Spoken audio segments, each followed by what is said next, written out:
Welcome back to Breezy's World. I'm Breezy. Today I'm giving you guys an update of what's been going on since the last time I went to my endocrinologist. If you are new to the channel, I do have a playlist, the whole tumor journey and me dealing with diabetes insipidus, aka DI. If you guys want to kind of catch up and see what's going on, what am I talking about, I will put the link to that in the description box. I was going to wait until April to give you guys an update because that's my next endocrinologist appointment, but because there's a lot going on right now with me, I decided to give you guys an update now. It might help someone else. My videos have been helping others and I'm so happy. When I do my videos, I'm like, if it can just reach one person, just one person that's looking for this, it will mean so much to me. And I put like little clips of my videos on TikTok. So a lot of people have been seeing my videos from TikTok and then they've been going to YouTube to watch the whole video. And then a lot of them have been reaching out to me on Instagram. So everyone is coming from TikTok and they're watching the YouTube videos and then they're reaching out to me on Instagram. I've had a lot of people have been reaching out to me. I'm just so happy that they found my videos and I'm so happy that they have been helping them. They've been telling me, thank you so much for your video. I don't feel alone. Or they've been asking me questions. That was the whole reason why I documented my whole journey, because a lot of people were telling me, you shouldn't put your business out there. You shouldn't tell anyone, what you have going on, because a lot of people, they like to wish bad upon others. And I was never worried about stuff like that. I was just like, look, I'm a child of God. I believe in God and I believe that he's my protector. And if there is anyone out there wishing bad upon me, shame on them, but that's not going to stop me from telling my story that could possibly help others. So I documented my story. Other people would have been like, I'm not telling anybody what I got going on. But no, first of all, I'm a YouTuber. And this is the type of stuff that I share. So why wouldn't I share what I have going on? And like I said, it could help someone else, because I know when I was first diagnosed with the tumor in my pituitary gland, I didn't know anything about that. I was like, what is a pituitary gland? When he said optic nerve, I knew what that was. I'm like, okay. But I was like, what is a pituitary gland? I had so many questions and I went to Google and then I went to YouTube, and there was no like regular person like me, because I'm just a basic chick. I'm just a regular old chick, that just started having these symptoms and was diagnosed with a tumor. They could tell me, oh, you got a tumor in your pituitary gland and it's pushing against your optic nerve, which is causing, your vision loss and the migraines. This was my first time even hearing these words. And everybody on YouTube, it was either a doctor or it was a nurse or a student. I couldn't find anyone that I could connect with. I was just like, okay, all of this stuff looks scripted. Like I need a real person. I have questions. And then after a little while after, I did find people on Instagram, but they had the surgery done, or they had been diagnosed like years and years ago. So the post was old. So I don't know if that's why they didn't respond to me, or if they just was like, I'm not answering her. But I just couldn't find anyone. And I really felt like I was alone. You can sit there and you can talk to everybody and tell everybody what you're going through, and they still don't get it. I was out here feeling like a lost soul. So the last time I updated you guys was when I had peed on myself, which that was so embarrassing. I can't believe I like seriously did that, but I did, and it is what it is. But that's the last time I updated you guys, because that was the last doctor appointment that I had. And speaking of that, I don't know if I mentioned in that video, but when I went in to do the test, the lady at the front desk asked me if I had been fasting. I told her yes, because I'm like, she's not asking me this question just because. So I told her yes, even though I had not been fasting. I didn't know I was supposed to. Girl, I have been drinking all types of water. Like, you get thirsty with diabetes insipidus. Like, you're always thirsty. So I was just like, heck no, I didn't fast, So I told her yes.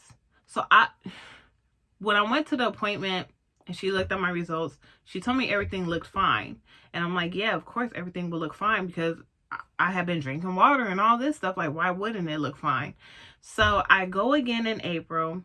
And before I go in, I have to do testing. So I'm going to make sure I fast this time so that she can get real results. Because I have been going through it. I feel like the vision loss thing is coming back. I feel like the migraines are coming back.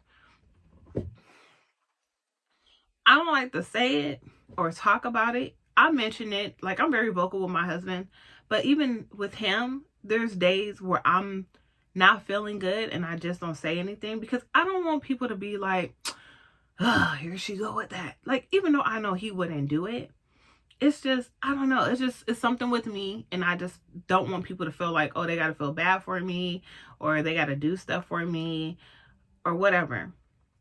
But if I do speak on it, it's because I can't take the pain anymore or I really do need some type of help. Otherwise, I just deal with it in silence. But I feel like just about every other day, I have a freaking migraine. And I've been taking Tylenol. That doesn't help. I took Advil. That doesn't help. I took ibuprofen. That helps me sometimes. Like, that used to help me all the time. But even that, like, sometimes it doesn't do anything for me. I'm laying in bed. Like, my body is just telling me to lay down. Just lay down, lay down. Like, the other day, I had woke up with, like, it felt like something was pushing on my eyeballs and it made my head so tight, like I had a headband on or something. Like, right in the center of my forehead was just throbbing. I had just woke up and I was up for maybe 2 hours and my body was just like, lay down. And I fell asleep. And I don't usually do that. Like, I might take a nap in the day, but not that early in the day. This is where I'm at with the DI. Because with diabetes insipidus, like, my symptoms was I was extremely thirsty and I would release. Like, when I would go use the restroom, it was like a bucket of water pouring out of me every time I would go to the restroom. And I would have to go to the restroom like every 15-20 minutes. When I release, I'm like extremely thirsty. Like, I'm one of those people, it's hard to explain. Like, what I've been telling myself, like, ever since I went to that last doctor appointment and she said everything looks good to give my body a little bit more time, I've really been feeling like, oh, I don't have diabetes insipidus anymore, right? But because I'm not drinking as much water as I am, like, I thought about this the other day. I'm like, even though you're not drinking as much water as you was before, you're still drinking a lot of fluids every day. You're still going to the restroom a lot every day. So although you're not drinking a lot of fluid, I mean, you're not drinking a lot of water like you was. I drink a lot. I drink water, but it was mainly water that I would drink every day. I will have some juice, but I would have at least a gallon of water every day. And I'm not drinking a whole gallon of water every day, but I am drinking a lot of juice. You're still drinking a lot of fluids. And I was just thinking about this the other day because I'm thinking in my head, oh, I don't have diabetes insipidus anymore because she said to give my body a little bit more time and it's going to vanish. So I'm thinking it's gone, it's done. You know, I planted that in my head. The same thing I did when I started getting, when my vision started going blurry and I couldn't see on the sides. I kept telling myself, girl, there's nothing wrong with your eyes. It's your mind playing tricks on you. And they were telling me how bad the results was coming back. I was like, no, there's something wrong with your eyes. And like right now, that's how I feel. I feel like all of this is blurry. My eyes feel like they're glossy, like there's some Vaseline on it or something. It just feels weird.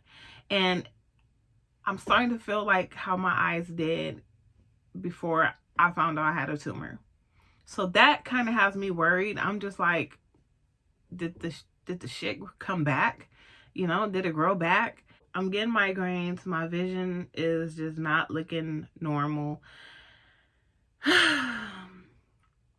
And I'm still extremely thirsty and urinating a lot. And that's with the DI, what I don't get is why would they say, oh, it's gonna vanish or whatever. Because when you research and you read about diabetes insipidus, when you reach out to other people that have it, a lot of them were diagnosed with it and they've been dealing with it, and they are going to have to deal with it for the rest of their life. Someone even reached out to me and said, I'm sorry to tell you, but you know, this is forever. And I'm just like, oh, shit. You know, because I don't like medication. I don't like medication. You know, I don't even like taking Tylenol. But if it hurts, you know, I'll take some Tylenol, ibuprofen. But like a daily medication, that's what I don't want to do. If this is here forever, then yeah, I'm going to have to take some medication for it, because this is not something that I could tolerate for the rest of my life without taking medication. I did a video showing you guys what it's like in a day for me with diabetes insipidus. I will put that in the description box too, because it gets real. Like, it's real tiring. You have to constantly get up, go use the restroom. I'm getting up out of my sleep 3-4 times in the night. I'm so tired. Like, if I'm laying in my bed watching my phone or whatever until I get sleepy, I have to make sure I go to the restroom. I'm like, all right, Britt, you gotta go, get up, go to the bathroom before you fall asleep.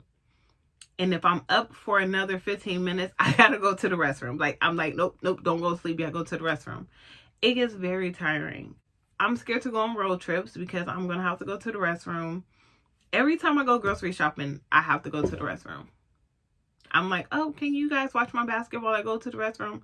Like I'm a little kid. First week of April is when I go to the endocrinologist. And of course, I'll take you guys along with me and keep you guys updated and see what she says and see where we go from there.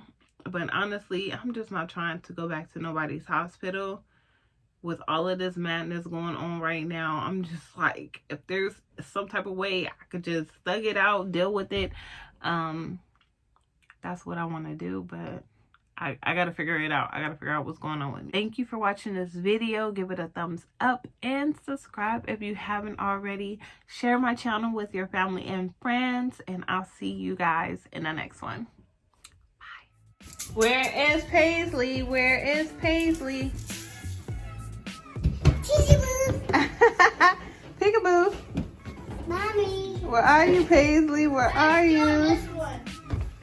Peekaboo. Mommy.